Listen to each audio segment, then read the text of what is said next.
ಸ್ಟೀಮ್ನ ನೀವು ನೈಟ್ ತೊಗೊಂಡ್ರೆ better. So ಬೆಳಗ್ಗೆನೂ ತೊಗೊಳ್ಬೋದು. ಈಗ ನಾನು ಬೆಳಗ್ಗೆ ತೊಗೋತಾ ಇದ್ದೀನಿ. ಬೆಳಗ್ಗೆ ತೊಗೊಳ್ತಿದ್ದೀರಾ ಅಂತ ಅಂದರೆ ನೀವು ಎಲ್ಲೂ ಹೊರಗಡೆ ಹೋಗಬಾರ್ದು. ಹೊರಗಡೆ ಎಲ್ಲೂ ಹೋಗ್ತಿಲ್ಲ ಅಂತ ಅಂದರೆ ಬೆಳಗ್ಗೆ ತೊಗೊಳ್ಳಿ. ಆಲ್ಮೋಸ್ಟ್ ನೈಟ್ ತೊಗೊಂಡ್ರೇ ಬೆಟರ್ ಅಂತ ಹೇಳ್ತೀನಿ. ನಾನೆಲ್ಲೂ ಹೊರಗಡೆ ಹೋಗ್ತಾ ಇಲ್ಲ, ಹಾಗಾಗಿ ನಾನು ಬೆಳಗ್ಗೆ ತೊಗೋತಾ ಇದ್ದೀನಿ.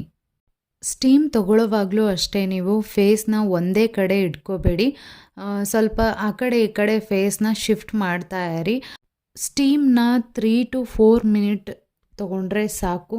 ಅದಕ್ಕಿಂತ ಜಾಸ್ತಿ ನೀವು ತೊಗೊಳ್ಬಾರ್ದು. ಅದಕ್ಕಿಂತ ಜಾಸ್ತಿ ತೊಗೊಂಡ್ರೆ ನಿಮ್ಮ ಫೇಸ್ ತುಂಬ ಡ್ರೈ ಆಗಿ ಹೋಗ್ಬಿಡುತ್ತೆ. ಹಾಗಾಗಿ ನೀವು ಒಂದು 3 to 4 ಮಿನಿಟ್ಸ್ ಸ್ಟೀಮ್ನ ತೊಗೊಂಡ್ರೆ ಸಾಕು.